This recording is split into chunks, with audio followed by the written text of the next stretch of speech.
Guys, Mark Goldberg here from Mark Vlogs Watches with a quick word for your friend and mine, ArchieLuxury, Paul Pluta, AC3, Archibald Chesterfield III. You know, he invented the quick wristwatch check, and the rest of us on YouTube, well, we just stole it. Help keep Archie full-time on YouTube by liking this video, watching this video, tell your fuckhead friends, and make sure to subscribe to his Patreon. And now, ArchieLuxury. Hey guys, Paul Pluta on the Paul Pluta channel. Today guys, I am doing a paid review. This is paid review 9OC15, and this is for Dave. And before we start this, let's do a quick wristwatch check. Patek Philippe Grand Classic 5127 in white gold. Okay, let's begin. Dear Archie, I'm a huge fan of the channel, so I decided to cancel my Netflix and put the money into your Patreon instead. It's not much, but hopefully it all adds up, you betcha. Your content is more entertaining than 95% of the garbage on there. I've also sent you 75 bucks for a PayPal, via PayPal for a video review of my small two-piece collection. Number one, we've got a Rolex Datejust steel and white gold 1980s quickset model with linen dial. I bought this watch for myself on my 30th a couple of years ago. I debated long and hard between a Datejust and a Speedmaster and also a Panerai Lumini. Glad I didn't get that one. And in the end decided on this when I found one from my birth year, 1987, serial number. I wanted a Datejust since I was a kid, when I used to see them, the ads for them on the back of golf magazines, and I knew someday I'd get one. I almost went for a two-tone, but I thought it was a bit too conspicuous for my work situation at the time. I work for my family's manufacturing business, and we aren't doing that great. We weren't doing that great at that time, and I didn't want to be seen wearing something flashy. I do love the subtle pop of the linen dial, however, which really sets it apart from other Datejusts. I paid, he tells me, now this is the thing, he sent me this thing here, and I can hardly even, it's the PDF got fucked up. How much did he pay there? Doesn't exactly, doesn't matter. What did he pay? 24 or 30? I can't even make it out there. This is the problem with these PDFs that fuck up there. No, I can't make it out. From a reputable seller on eBay. Okay, very cool piece. I must admit, a Rolex Datejust. This would be the quick set with the plastic glass. Great piece. Great piece. It's a classic. That's something you can wear. I've actually had one of these. This would be a 16014. Great watch. Okay, number two is an Elgin chronograph from the early 70s, 37mm with a Valjoux movement. This watch was originally gifted to my father by his parents for his 21st birthday. Wowzers. Very cool. I gotta tell you, good cool piece. At the time, my father had his pilot's license and he needed a chronograph to use when flying. After he stopped flying a few years later, he never really wore it. He recently found it in a dresser drawer and gave it to me. I have a good friend who is a watchmaker who graciously offers to service it for me at a great price. I know you're not really a fan of American watch brands, but okay, since it was my dad's, it's got some sentimental value. Yep, that's a cool memento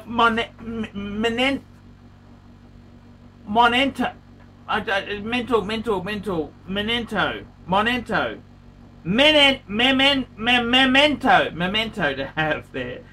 Did I make the right choice on the Datejust versus the Speedy? What do I need to add next? Before I got the Elgin, I was leaning towards a Breguet Type 20 or a Speedy for my second watch. But now I have the Elgin chronograph. I'm leaning towards a 40mm Explorer 2 black dial. If not Explorer 2, what else should I consider in the price range? My Grail is a Patek Aquanaut, but I'll have to wait a while on this because I can't afford it. Eagerly awaiting your papal pronouncement. Well, there we go. Very interesting indeed there. Look, the Datejust is great. Those linen dials, they've got a certain style. They've got a swagger. They have a swagger. That's what they have. They have a swagger. I think they're a great watch there. The good thing about the steel Datejust, you know, the funny thing is, you know, in Singapore, they are actually a lot more expensive for the two-tone with the white gold. Sorry, more expensive for the steel with the white gold than the two-tone. The two-tone is seen as a ang pek, which means uncle, my uncle's watch, which is a sort of it's a polite way of saying a middle-aged guy. So they're not really seen as that cool. But the steel is super hot. Steel is very, very cool indeed. I think you made the right choice. A Speedy or a Datejust, look, they're kind of you know, they're both very cool watches. Speedy or a Datejust. Look, the Datejust is waterproof. Make sure you get it serviced. Don't just take it in water, because those rubber seals, they don't last forever. Remember that. Any of these watches, I try and avoid any water contact at all if you can. The Elgin, look, Elgin's not a great brand. It's not really a luxury brand. It's very cool that it was your dad's 21st birthday. I mean, that would have been, you know, that wasn't really that cheap. It was a good gift. It was a nice middle class gift. It's nice to have it.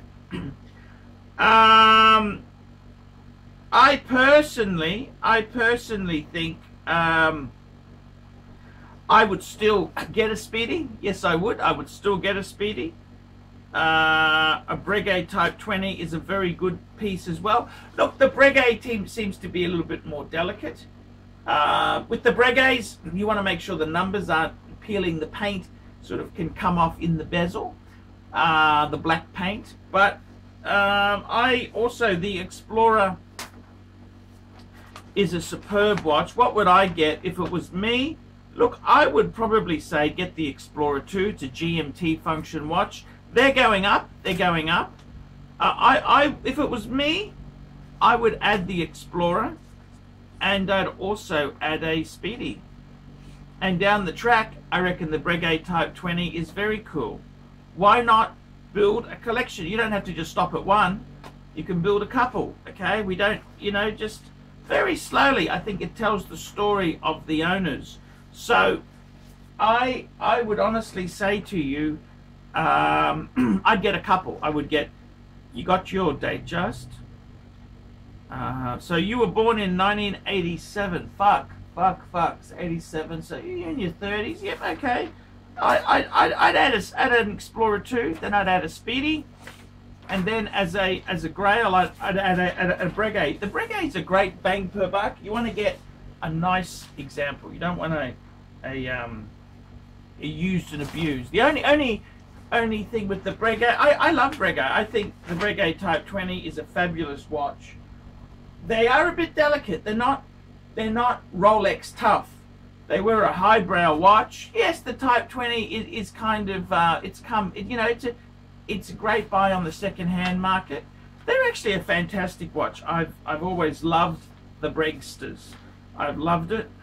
I think that'd be a nice piece. It's nice that your dad gave it to you. That's so cool. My old man's a bit of a tight-ass fuck. You know, he'll give it to his girlfriend. He won't give anything to me. He's a bit of a cunt like that. So, you know, you've got to be fucking grateful. So I would personally, yeah, I think it's very cool. He gave it to you. I mean, hey, that was his 21st gift. That's a cool thing. It's very cool that he gave it to you like that. So I would not be arguing with that. I think it's a great thing. You got a great gift. Add to the collection. Look, the whole thing is, my best advice to people is, don't have to build a collection instantly. You don't have to have 10 pieces or whatever. Just build slowly, one piece at a time. Just one piece. Add slowly. That's some of the best collections, I think, are built one piece at a time. I much rather getting reviews from people who've had to struggle They've had to, you know, work for their fucking money, and they slowly add the pieces. I think that is really the way to go there. That's really what I would be emphasizing. Just add slowly. I would definitely add the Explorer. They're a good piece. Then I'd add a Speedy. Of course I would. I love the Speedy. Speedy's got a beautiful, it's manual wind, just a beautiful chronograph.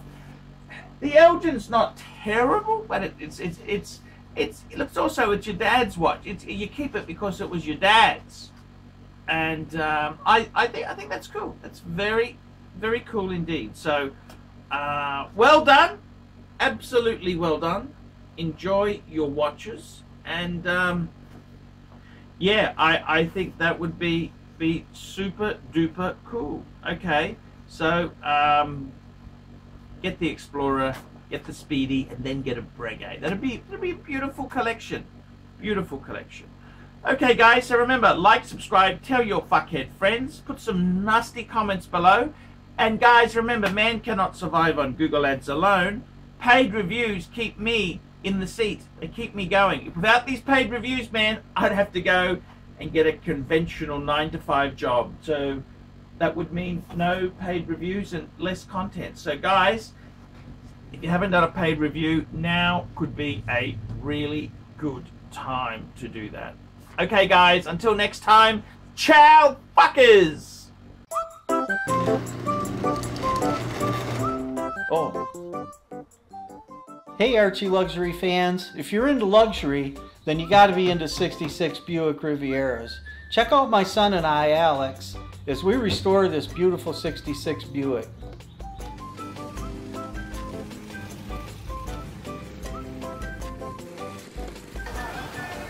Neighbors are having a picnic, you know, having fun and stuff. Me, I'm doing cars. It's what I've done my whole life.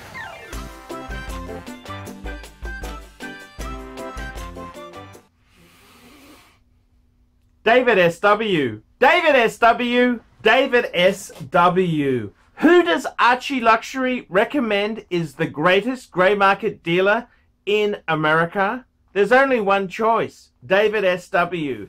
That's right, guys. I've got to tell you the honest truth. I have for a long time been looking for the perfect answer. Who do I recommend people go to see? Who do I recommend that people can go and buy watches? And I've got to be honest with you. The greatest pre-owned dealer for Rolex, Patek Philippe, Audemars Piguet is David SW. David SW. David SW. DavidSW.com. That's right, guys. I have been looking for a contact who I can very nicely refer people to. I am not in the selling business. Customer service, I'm too old to sell watches. I'm too old. I like to recommend my viewers to a reliable source. In Australia, I've got some great sources. There's Sydney Watch Exchange with Cove, Ronnie at Vintage Watch Co, Shani at European Watch Gallery. And in America, who is the best source for pre-owned Rolex? For all the hot models? There's only one person I would recommend, David SW. David SW, David SW. That is the premier source for pre-owned Rolex. I gotta be completely frank and honest with you. Guys, if you are looking for a hot Rolex model, there is only one place you can go to. David SW. David SW. David SW. Let's be honest, guys. There's no point schmoozing the dealers, the ADs. They're just a waste of time. Unless you're going to buy 20 pieces, you are wasting your time. What you're better off to do is pay the market premium and go to a good pre-owned dealer. Who do I recommend? David SW. David SW. David SW. That's correct, guys. I want to tell you this now. I 100% stand behind David SW. David SW, the greatest pre-owned dealer in the entire United States of America. That's right, the greatest pre-owned dealer for Rolex, for Patek Philippe, for Audemars Piguet, David SW. He even does things like FP Journe. David SW, David SW, David SW. That's right, if you want to buy a pre-owned Rolex, a Patek Philippe, Audemars Piguet, there's only one good source I would recommend. David SW, David SW, David SW. I'm Paul Pluta, the method actor who plays Archibald Chesterfield III, and I'm proud to recommend David SW. See you later. Thank you for watching this channel.